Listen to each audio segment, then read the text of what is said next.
بسم اللہ الرحمن الرحیم۔ آج کا مسئلہ جو ہے وہ بہت اہم ترین مسئلہ ہے کہ جب فجر کی نماز کا وقت ہو اور کوئی بندہ ایسا آئے کہ جس کی 2 رکعت فجر کی سنتے رہتی ہوں اور فجر کی نماز شروع ہو جائے تو پھر وہ کیا عمل کرے۔ سب سے پہلے تو یہ چیز ہے کہ جو فجر کی جو 2 سنتیں ہیں،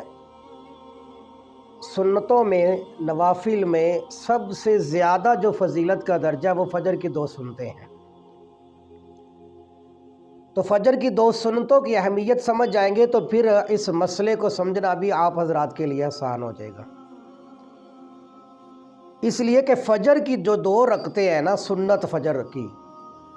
وہ بہت زیادہ اہمیت کی حامل ہے۔ میں 2-3 احادیث مبارکہ بھی اس پر عرض کر دیتا ہوں۔ حضرت سیدہ عائشہ صدیقہ رضی اللہ تعالیٰ عنہ روایت کرتی ہیں کہ رسول اللہ صلی اللہ علیہ وسلم جتنا اہتمام فجر کی 2 سنتوں کا فرمایا کرتے تھے، اتنا کسی سنت اور نوافل کا نہیں فرمایا کرتے تھے۔ یعنی آپ علیہ الصلوۃ والسلام سب سے زیادہ سنت اور نوافل میں فجر کی 2 سنتوں کا اہتمام فرمایا کرتے تھے۔ ایک دوسری حدیث مبارکہ میں آتا ہے کہ آپ علیہ الصلوۃ والسلام نے فرمایا کہ دنیا اور دنیا کے اندر جو کچھ ہے اس سے زیادہ مجھے محبوب جو ہے وہ 2 رکعت فجر کی سنتیں ہیں۔ حضور نے فرمایا کہ مجھے دنیا اور دنیا ما فیہا سے زیادہ محبوب فجر کی 2 رکعت سنت ادا کرنا ہے۔ یہ 2 حدیث مبارکہ تو آپ علیہ الصلوۃ والسلام کی ذات کے لیے اور آپ علیہ الصلوۃ والسلام نے اپنی امت کو خطاب ہوئے فرمایا کہ لا تدعو رکعت الفجر، کہ تم لوگ فجر کی 2 رکعتیں یعنی سنت فجر کی جو 2 رکعتیں وہ کبھی نہ چھوڑنا۔ وَإِن تَرَكْتُمُ الْخَيْلَ، اگرچہ تمہیں گھوڑے روند کیوں نہ دیں، ایسی حالت میں بھی ہو تو تم لوگ فجر کی 2 سنتیں نہ چھوڑنا۔ یہ 3 حدیث مبارکہ، اس سے آپ کو اندازہ ہو گیا ہوگا کہ فجر کی 2 سنتیں جو ہیں وہ پڑھنا کتنی ضروری ہے اور کس قدر ان کا اللہ کی بارگاہ میں درجہ اور مقام مرتبہ ہے۔ اب یہ 3 حدیث مبارکہ تو میں نے آپ حضرات کے سامنے اس لیے عرض کی ہیں تاکہ سنت جو فجر کی جو 2 سنت ہے ان کی اہمیت آپ حضرات کے دل میں آ جائے کہ وہ باقی سنتوں اور نوافلوں کی طرح نہیں ہے بلکہ ایک مقام اور مرتبہ رکھتی ہے اللہ کی بارگاہ کے اندر۔ اب مسئلہ یہ آ گیا اگلا کہ فجر کی جب فرض نماز شروع ہوتی ہے تو اس وقت فرض نماز اگر شروع ہو جائے تو بندہ پیچھے آئے اور اس کی 2 سنتیں رہتی ہوں تو وہ کیا کرے، پڑھ سکتا ہے کہ نہیں پڑھ سکتا؟ تو یاد رکھیے گا، سب سے پہلی تو طریقہ کار جو سنت کے مطابق عمل جو ہے وہ یہ ہے کہ سنت اور نوافل حد الامکان کوشش کرنی چاہیے کہ وہ گھر کے اندر ادا کی جائے۔ گھر میں سنت ادا کر کے مسجد میں جا کر آپ فرض ادا کریں، یہ طریقہ ہے آپ علیہ الصلوۃ والسلام کا عمل۔ اور آپ صحابہ کرام کو بھی ترغیب دیا کرتے تھے کہ فرض نماز آپ مسجد میں آ کر ادا کریں اور سنت اور نوافل آپ گھروں کے اندر ادا کریں۔ ایک حدیث پاک میں آپ نے فرمایا کہ گھروں کو قبرستان نہ بنایا کرو، یعنی گھروں میں بھی نماز اور قرآن کی تلاوت کیا کرو۔ یہ حدیث مبارکہ کے اندر موجود ہے۔ تو طریقہ کار تو سنت اور نوافل کا یہی ہوتا ہے کہ آپ سنت اور نوافل ادا کر کے مسجد میں جائیں اور وہاں پر جا کر فرض نماز ادا کریں۔ لیکن اگر کوئی بندہ گھر میں سنت نہیں پڑھ سکا اور وہ مسجد میں چلا گیا ہے تو مسجد میں جانے کے بعد اگر فرض نماز فجر کی شروع ہو چکی ہے تو اب 2 رکعت سنت جو فجر کی ہیں وہ علماء کرام نے لکھا ہے کہ وہ بندہ 2 رکعت فجر سنت ادا کرے گا جتنی جلدی ہو سکے، اور اس کے بعد جو ہے وہ فرض نماز جو جماعت ہو رہی ہے اس کے اندر شامل ہو جائے گا۔ یہ طریقہ کار صحابہ کرام میں سے بعض صحابہ کرام سے بھی ثابت ہے اور بزرگان دین سے بھی ثابت ہے، اور محدثین اور فقہائے کرام نے اس کے اوپر کئی مسائل بھی لکھے ہوئے ہیں، اور فقہائے کرام نے اس طریقے سے اپنی کتابوں کے اندر یہ مسائل کو درج بھی کیا ہوا ہے۔ لیکن آج کل ایک چونکہ فتنہ ہو گیا کہ بھی ہر بندہ جو ہے نا وہ حدیث مبارکہ کی کتاب کو پکڑتا ہے اور خود ہی آنکھیں پھاڑ کے دیکھتا ہے، اچھا جی یہ حدیث مبارکہ لکھی ہے بس مجھے سمجھ آ گئی۔ ابھی میں جب آپ کو کچھ واقعات سناؤں گا نا، سیدنا عبداللہ ابن عمر کا واقعہ سناؤں گا، حضرت عبداللہ ابن مسعود کا واقعہ سناؤں گا، حضرت ابو درداء کا واقعہ سناؤں گا، حضرت عبداللہ ابن عباس کا واقعہ سناؤں گا تو آپ حیران ہو جائیں گے کہ یہ وہ صحابہ اکرام تھے کہ جنہوں نے کتابوں میں احادیث مبارکہ کو نہیں پڑھا۔ آج تم جن کتابوں کو اٹھا کے شور مچا رہے ہو، ایک روایت خود اپنی عقل سے سوچتے ہو اور عقل سے سمجھ کر پھر اسی کے مطابق فیصلہ کرنا شروع کر دیتے ہو، جبکہ صحابہ اکرام وہ ہستیاں ہیں کہ جنہوں نے براہ راست سرکار دو عالم صلی اللہ علیہ وسلم سے احادیث مبارکہ سنی ہے اور سن کر پھر ان کے اوپر عمل کیا اور آگے امت کو بتایا کہ آپ علیہ الصلوۃ والسلام کا طریقہ کار اور آپ کی احادیث مبارکہ کیا تھی۔ تو یاد رکھیے گا کہ طریقہ کار یہی ہے کہ اگر بندہ مسجد میں آ گیا ہے اور 2 رکعت سنت ابھی ادا کرنے ہیں تو پھر یہ ہے کہ مسجد کے ایسے کنارے اور ایسے حصے میں ستون وغیرہ کے پیچھے یا باہر برآمدے کے اندر 2 رکعت سنت ادا کرے، اور ادا کرنے کے بعد اگرچہ جماعت شروع ہو چکی ہو تو جماعت شروع ہو چکی ہو تو جتنی جلدی ہو سکے سنت ادا کر کے اس کے بعد جماعت کے اندر شامل ہو سکتا ہے، چونکہ فجر کے اندر رکعتیں لمبی ہوتی ہیں، بندہ آسانی کے ساتھ 2 رکعت سنت ادا کر کے پہلی یا دوسری رکعت کے اندر شامل ہو سکتا ہے۔ اب یہ مسئلہ تو چل رہا تھا، لیکن اب چونکہ میڈیا کے اندر ہر بندہ جو ہے نا، جس بندے نے ساری زندگی ڈاکٹری کی کتابیں پڑھی ہوں یا ساری زندگی پلمبری کا کام کیا ہو یا ساری زندگی جنرل سٹور اور ریڈی لگائی ہو، تو اچانک زندگی کے آخر میں آ کر نا شوق پیدا ہو جاتا ہے کہ یار میں بھی جو ہے نا، میں کیوں نہیں بڑا علامہ بنا، میں کیوں نہیں فہامہ بنا، تو میرا بھی تو دماغ کام کرتا ہے۔ تو پھر وہ کیا کہتے ہیں جی ہم مشہور ہونا چاہتے ہیں، اور مشہوری کے لیے کیا کرتے ہیں، کوئی نہ کوئی بونگی مارتے ہیں تاکہ لوگ کہیں جی واہ کیا مسئلہ بیان کر دیا، حالانکہ وہ مسئلہ ساری امت کے خلاف ہو رہا ہوتا ہے۔ آج کل ایک مسئلہ چلا ہوا جی جب فرض نماز ہو جائے تو یہ فقہ حنفی والے کہتے ہیں، فقہ حنفی والے کہتے ہیں کہ بھی فرض نماز شروع ہو جائے تو بھی سنتے پڑھو، فرض نماز گزر جائے تو گزرتی ہے، تو معاذ اللہ ثم معاذ اللہ۔ ایک تو یہ جھوٹ بولتے ہیں کہ الفاظ اور جو مطلب ہے وہ نہیں بیان کرتے بلکہ اپنی طرف سے مفہوم بیان کر رہے ہوتے ہیں۔ کسی حنفیہ میں سے کسی عالم دین نے یہ نہیں لکھا کہ بھی فرض نماز جاتی ہے تو جانے دو اور سنتے پڑھنا ضروری ہے، یہ جھوٹ بولتے ہیں اس طریقے سے بیان کر کے۔ دوسری بات یہ یاد رکھنا کہ یہ فقہ حنفی کا مسئلہ نہیں ہے، امام مالک رحمۃ اللہ علیہ کے نزدیک بھی، فقہ مالکیہ کے نزدیک اور فقہ حنفیہ دونوں ائمہ کے نزدیک یہی مسئلہ ہے کہ جب فجر کی نماز شروع بھی ہو جائے تو بھی مقتدی کے اگر سنتیں فجر کی رہتی ہیں تو وہ جلدی سے سنتیں ادا کر کے فرض نماز کے اندر شامل ہو جائے۔ یہ کسی نے نہیں لکھا بھی فرض نماز گزرتی ہے تو گزرنے دو، معاذ اللہ ثم معاذ اللہ، یہ بہت بڑا الزام لگاتے ہیں اس طرح کے۔ تو ایک تو یہ مسئلہ ہے کہ اگر کسی آدمی کی سنتیں رہتی ہیں تو وہ مسجد کے کسی کنارے میں یا باہر برآمدے میں جہاں پر امام کی آواز نہ آ رہی ہو وہاں پر 2 سنتیں ادا کر کے پہلی یا دوسری رکعت اگر اس کو مل سکتی ہے تو وہ اطمینان سے 2 رکعت سنت ادا کرے، اور 2 رکعت سنت ادا کرنے کے بعد فرض نماز کے ساتھ جا کر جماعت میں شامل ہو جائے۔ یہ طریقہ کار ہے جی، یہ امام اعظم ابو حنیفہ رحمۃ اللہ علیہ کے مطابق اور فقہ مالکیہ کے مطابق بھی ہے۔ اچھا اس کے بعد اب یہ ایک بعض لوگ کہتے ہیں یہ حدیث مبارکہ دیکھو جی اندر جماعت شروع ہو رہی ہے، اندر فرض نماز پڑھی جا رہی ہے، اور یہ فقہ حنفی والے دیکھو بھائی سنتے پڑھ رہے ہیں، بھی سنتوں کا فکر ہے، ان کو فرض کی فکر نہیں ہے، معاذ اللہ ثم معاذ اللہ۔ تو یاد رکھیے گا کہ آج آپ لوگوں کی جو عقل ہے، آپ لوگوں کا جو ذہن ہے اور آپ لوگوں کا جو علم جس کو آپ لے کر دنیا کے اندر چکر کاٹتے پھر رہے ہو نا، یہ کوئی نئی نہیں باتیں، یہ آپ کی طرح کے عجوبے اور آپ کی طرح کے کچوکمے ہر زمانے کے اندر آتے رہے ہیں۔ ہر زمانے کے اندر ایک فتنہ پیدا ہوتا ہے، لیکن فتنہ وقت کے ساتھ ساتھ ختم ہو جاتا ہے۔ لوگ سمجھتے ہیں کہ بڑا علمی باتیں کرتا ہے، یہ بڑی باتیں کرتا ہے، لیکن وہ چونکہ ہر زمانے کے اندر فتنہ ہوتا ہے، اور فتنے کا مطلب یہ ہوتا ہے کہ لوگوں کو وہ متاثر کرے۔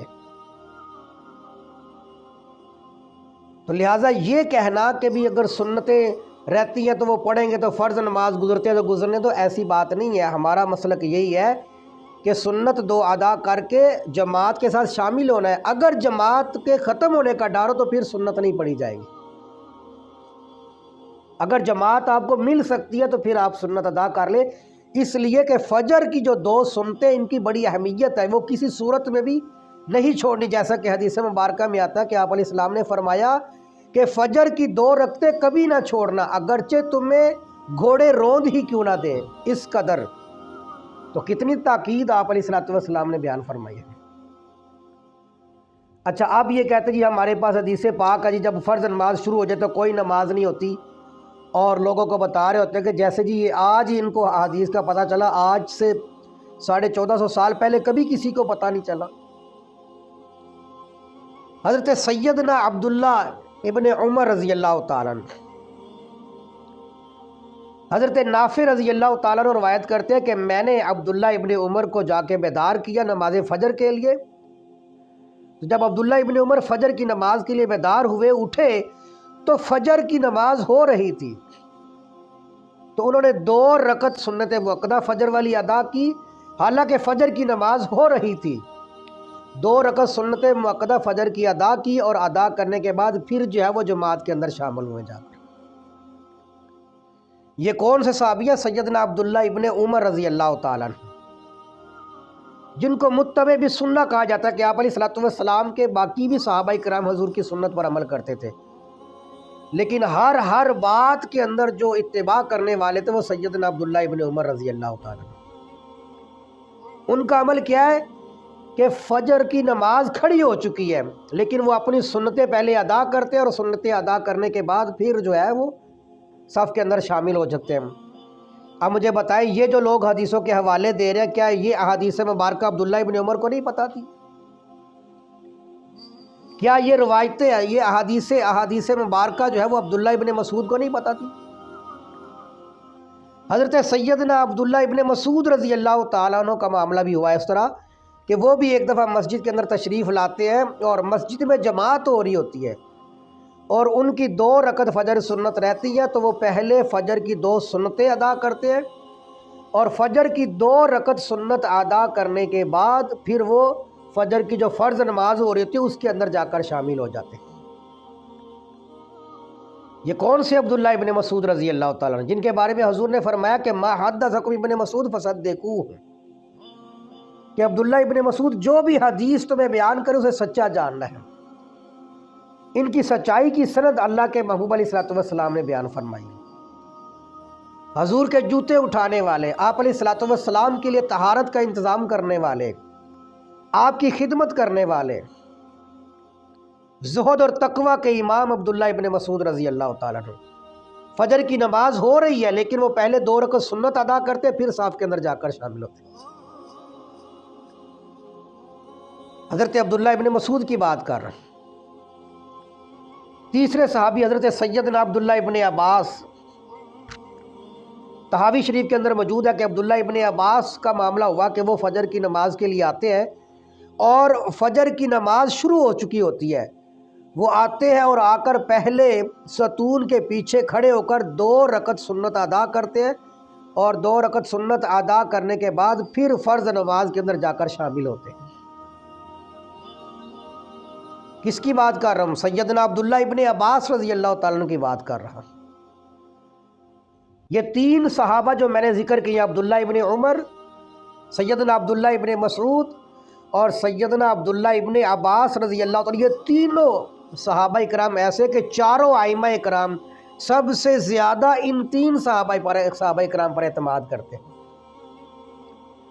فقہ حنفیہ والے ہو، مالکیہ، شافعیہ، حنبلیہ، چاروں ائمہ کرام جو ہے وہ سب سے زیادہ صحابہ کرام میں جن صحابہ کرام سے روایت لینا پسند کرتے ہیں وہ سیدنا عبداللہ ابن عمر ہے، سیدنا عبداللہ ابن مسعود ہے، سیدنا عبداللہ ابن عباس رضی اللہ تعالیٰ عنہ۔ یہ تینوں صحابہ کرام جلیل القدر صحابہ کرام ہیں، اور ان کا حدیث کے اندر ایک بہت بڑا مقام اور مرتبہ ہے۔ بہت ساری احادیث مبارکہ آپ علیہ السلام کی روایت کرتے ہیں۔ آپ مجھے بتائیں، ان تینوں صحابہ کرام کو، چاروں ائمہ کرام، سارے صحابہ کرام کو چھوڑ کر سب سے پہلے ان کی روایت کو لیتے ہیں، آپ اندازہ لگائیں۔ حضرت عبداللہ ابن مسعود، عبداللہ ابن عمر، عبداللہ ابن عباس رضی اللہ تعالیٰ عنہ اجمعین۔ اور ان تینوں کا عمل طحاوی شریف کے اندر یہ روایات موجود ہے، تینوں کا عمل جو ہے وہ یہی ہے کہ فجر کی نماز اگر شروع ہو جاتی تھی اور ان حضرات کی سنتیں رہتی تھی تو یہ حضرات پہلے سنت ادا کیا کرتے تھے، اس کے بعد فرض نماز کے ساتھ شامل ہو جایا کرتے تھے، اور یہی حکم ہے۔ ان کے علاوہ ایک اور صحابی حضرت سیدنا ابو دردہ رضی اللہ تعالیٰ عنہ، ابو دردہ کا کیا مقام اور مرتبہ، کس قدر عظیم صحابی ہیں ابو دردہ رضی اللہ تعالیٰ عنہ۔ ان کا بھی واقعہ لکھا ہوا ہے کہ یہ بھی ایک مرتبہ فجر کی نماز کے اندر تشریف لاتے ہیں، اور فجر کی نماز کے اندر آتے ہیں تو فجر کی نماز شروع ہو چکی ہوتی ہے، اور ان کی 2 رکعت سنت ادا ہونے والی تھی ابھی، تو یہ پہلے 2 رکعت سنت ادا کرتے ہیں، اس کے بعد جا کر فرض نماز کے اندر شامل۔ مجھے بتائیں کہ ان صحابہ اکرام، آج یہ لوگ جو کتابوں کی ایک آدھی حدیث پاک کو پکڑ کر لوگوں کو دکھا رہے ہوتے ہیں، یہ دیکھو جی یہ حدیث مبارکہ میں نے دیکھی ہے، یہ میں نے اپنی آنکھوں سے پڑھی ہے، تم آج کتابوں کے اندر روایتیں لے کر دکھا رہے ہو نا۔ صحابہ اکرام وہ تھے جو براہ راست رسول اللہ صلی اللہ علیہ وسلم سے حدیث مبارکہ سنتے تھے، ساری دنیا کے محدثین نے ان سے روایتیں لی ہیں، ان کا علم، ان کا فیض، ان کی خیرات ہے پورے زمانے کے اندر۔ تو وہ صحابہ اکرام آج تم حدیث مبارکہ دکھا رہے ہو کہ فلاں حدیث میں یہ لکھا ہوا ہے، تو سیدنا عبداللہ ابن عمر کو نہیں پتا تھا یہ حدیث مبارکہ ہے، عبداللہ ابن مسعود کو نہیں پتا تھا، حضرت عبداللہ ابن عمر کو نہیں پتا تھا، حضرت ابو دردہ کو نہیں پتا تھا۔ یہ تو وہ صحابہ اکرام تھے جو حضور کے بالکل قریب رہا کرتے تھے۔ بلکہ مجھے ایک اور روایت یاد آ گئی، حضرت ابو عثمان فرماتے ہیں کہ ہم حضرت عمر کے پاس فجر کی نماز سے پہلے آیا کرتے تھے، اور فجر کی نماز بعض دفعہ ایسا ہوتا تھا کہ شروع ہو چکی ہوتی تھی تو ہم پیچھے کھڑے ہو کر لوگوں کے ساتھ سنتیں ادا کر رہے ہوتے تھے۔ حضرت عمر کے زمانے میں کیا فرماتے ہیں کہ ہم پیچھے لوگوں کے ساتھ، معلوم ہوا کہ وہ اکیلے نہیں، اور بھی ان کے صحابہ اکرام اور تابعین میں سے جو لوگ تھے وہ کیا کرتے تھے کہ جب فرض نماز شروع ہو جاتی تھی وہ پیچھے 2 رکعت سنت ادا کر لیتے تھے اور اس کے بعد نماز کے اندر شامل ہو جایا کرتے تھے۔ آج عجیب بات ہے کہ لوگوں کو جو ہے نا وہ دھوکہ دینے کے لیے، ان کو تشویش میں ڈالنے کے لیے ہر بندہ کوئی نہ کوئی روایت لے کر ان کو دکھا رہا ہوتا ہے، جی دیکھیں جی ہمارے پاس حدیث مبارک ہے۔ ہم کہتے ہیں کہ صحابہ اکرام سے بڑھ کر کس کو حضور کی حدیث کا علم تھا، اس لیے کہ جتنی بھی رسول اللہ کی حدیث مبارکہ نقل ہے زیادہ روایتیں انہی 3 صحابہ اکرام سے، حضرت سیدنا عبداللہ ابن عمر سے بہت ساری روایتیں، عبداللہ ابن عباس سے ہیں، عبداللہ ابن عمر سے ہیں، حضرت عبداللہ ابن مسعود سے ہیں، اور ان صحابہ اکرام کا حضرت سید ابو دردہ کا واقعہ نقل ہے۔ تو اتنے بڑے بڑے صحابہ اکرام کے واقعات موجود ہیں، اگر انہیں حدیث مبارکہ کا علم نہیں تھا تو آج ان حدیث مبارکہ کا مطلب ان کو سمجھ آ گیا زیادہ۔ مجھے یہاں پر ایک واقعہ میں نے کسی عالم دین سے سنا تھا کہ وہ ایک بندہ تھا، اس نے ساری زندگی دنیا داری کے اندر لگائی تھی، آخر مرنے کا وقت آیا نا تو اس نے کہا یار میں قرآن کی تفسیر ایک لکھنا چاہتا ہوں۔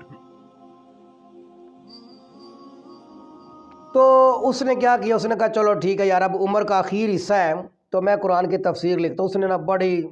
کوئی 2-4 کتابیں ادھر سے لی، 2-4 کتابیں ادھر سے لی، 2-4 کتابیں ادھر سے لی، جیسے آج کے زمانے میں جتنے بھی آج کل یہ جو ہے نا وہ مینڈک نکلے ہوئے ہیں اور ٹاٹر کر رہے ہیں نا، ان ساروں نے ان علماء ہی کی کتابیں پڑھی ہوئی ہیں، ان علماء کی کتابیں پڑھ کے پھر انہی علماء کے خلاف باتیں بھی کر رہے ہوتے ہیں، حالانکہ علم سارا ان علماء کرام کی کتابوں سے لے کر مسائل پڑھے ہوتے ہیں اور پھر انہی کی مخالفت کر رہے ہوتے ہیں۔ تو ایک بندہ تھا علامہ اقبال رحمۃ اللہ علیہ کے زمانے کے اندر، تو اس نے کہا کہ یار میں قرآن کی تفسیر لکھنا چاہتا ہوں۔ خیر اس نے بڑی کتابیں دائیں بائیں سے پکڑ کے ایک تفسیر لکھی کافی موٹی۔ لکھنے کے بعد اس نے کہا کہ یار میں نے تفسیر تو لکھ دی ہے، اب اس کی تصحیح کروانی ہے کسی بندے کے پاس جا کر، تو کوئی بندہ کہے کہ جی واقعی اس میں غلطی تو کوئی نہیں ہے، چیک کر لے۔ اس نے کہا کہ میں اگر کسی عالم دین کے پاس گیا تو وہ غلطیاں نکالے گا، بھی یہ تو نے کیا لکھا ہے، وہ تو نے کیا لکھا ہے، میں کوئی ایسا کرتا ہوں کہ ہماری طرح کا کوئی بندہ ہو نا تو اس کو جا کر دکھا۔ تو اس نے کہا علامہ اقبال ٹھیک ہے۔ وہ تفسیر اٹھا کے علامہ اقبال کے پاس لے گیا تو علامہ اقبال نے کہا کہ یہ تفسیر آپ نے لکھی ہے؟ اس نے کہا جی۔ اس نے کہا چلے میں دیکھتا ہوں، 2-3 دن دو مجھے۔ علامہ اقبال نے اس کی تفسیر، اب ظاہری ساری زندگی دنیا پڑھتا رہا، دنیا میں رہا، اب کہاں قرآن کی تفسیر لکھنے کے لیے کتنے علوم کا ہونا ضروری ہے، تو دائیں بائیں کتابوں سے تھوڑا علم آ جاتا ہے۔ اس نے خیر تفسیر لکھ کے نہ دکھائی، علامہ اقبال کے پاس ایک ہفتے کے بعد آتا ہے وہ، تو علامہ اقبال سے کہتا ہے جی بتائیں جی کیسی میں نے تفسیر لکھی ہے، تو علامہ اقبال نے کہا جی بہت اچھی تفسیر لکھی ہے، میری ساری زندگی میں ایک غلطی میں مبتلا تھا، لیکن آپ کی تفسیر دیکھنے کے بعد وہ میری غلطی جو ہے وہ ٹھیک ہو گیا، درست ہو گیا۔ وہ بڑا خوش ہوا، اس نے کہا جی حضرت کون سی غلطی تھی آپ جو ساری زندگی غلطی میرے، اور میری تفسیر دیکھ کر آپ کو سمجھ آ گئی کہ آپ کی غلطی کیا تھی، آپ کی غلطی درست ہوگی، بڑا خوش ہوا۔ تو علامہ اقبال رحمۃ اللہ علیہ نے فرمایا کہ غلطی یہ تھی کہ میں ساری زندگی سمجھتا رہا تھا کہ امام حسین بہت بڑے مظلوم ہیں، لیکن آج مجھے پتا چلا کہ قرآن اس سے بھی زیادہ مظلوم ہے، کہ ہر ایرا غیرہ نتو خیرہ اس کی تفسیر لکھنا شروع ہو گیا۔ اب وہ جب اس علامہ اقبال نے یہ جواب دیا نا تو وہ سمجھ گیا کہ میری تفسیر کی کیا حیثیت ہے۔ یہی حال آج کے زمانے کے جو ہے نا وہ لوگ دنیا دار، جنہوں نے ساری زندگی دنیا داری میں گزاری ہے، علماء کے پاس کبھی نہیں بیٹھے، عربی گرامر نہیں پڑھی، عبارت پڑھنی نہیں آتی، بخاری شریف کی عبارت پڑھنے کا طریقہ کار نہیں آتا، اور وہ نیٹ سے کتاب چیزیں ڈاؤن لوڈ کر کر کے رٹے لگا لگا کر بیٹھ جاتے ہیں اور بتاتے جی ہم بہت بڑے علامہ فہم ہیں۔ تو میں یہ عرض کرنا چاہتا ہوں کہ یہ اس طرح کے جو لوگ ہوتے ہیں یہ صرف عوام بیچاری کو پریشان کرتے ہیں، عوام کے پاس چونکہ علم نہیں ہوتا اور وہ سمجھ رہے ہوتے ہیں کہ جی عوام ہمیں بڑا دیکھتی ہے، جی عوام ہمیں بڑا متاثر کرتی ہے۔ اس طرح کے جو دنیا دار کے لوگ ہیں نا، جو ہے دنیا دار اور بنے دیندار ہے، اس طرح کے لوگوں کو سن کر مجھے بتایا کہ آج تک کوئی عالم دین جو ہوا کسی بھی مسئلہ کا، اس نے کہا جی مجھے تو اس فلانے بندے نے بڑا متاثر۔ کتنے علماء کرام ہیں جو ان کے پیچھے چلے ہیں، ایک عالم دین بھی پورے پاکستان کے اندر موجود نہیں ہے۔ عوام تو بیچاری سب کو سنتی ہے اور وہ کہتے جی شاید یہ بڑے متاثر ہو رہے ہیں، ابھی عوام تو بیچاری سیدھی سادھی ہوتی ہے۔ مجھے یہ بتایا کہ اس طرح کے جو لوگ ہیں انہوں نے کتنے علماء کرام کو بدل دیا ہے، کتنے مفتیان کرام ان کے پیچھے چل گئے، ایک بندہ بھی یہ لوگ نہیں دکھا سکتے کہ کوئی عالم دین ہمارے پیچھے آ گیا، کہ جن کے پاس علم ہے ان میں سے تو ایک بندہ بھی آپ سے متاثر نہیں ہوا۔ تو خیر بتانا یہ چاہتا تھا کہ یہ سنت کے مطابق صحابہ کرام کے جو معاملات ہیں، صحابہ کرام کا عمل ہمارے لیے حجت ہے، اس لیے کہ صحابہ کرام کے بارے میں آپ علیہ السلام نے فرمایا کہ میرے صحابہ ستاروں کی مانند ہے، جس کسی کی بھی اقتداء کرو گے کامیاب ہو جائے گے۔ اور صحابہ کرام کا جو عمل ہوتا ہے وہ کبھی ایسا نہیں ہو سکتا کہ رسول اللہ کی سنت کے خلاف ہو، لہٰذا فجر کی نماز اگر کھڑی بھی ہو جائے تو 2 رکعت سنت ادا کر کے جتنی جلدی ہو سکے آپ فرض نماز کے اندر شامل ہو سکتے ہیں۔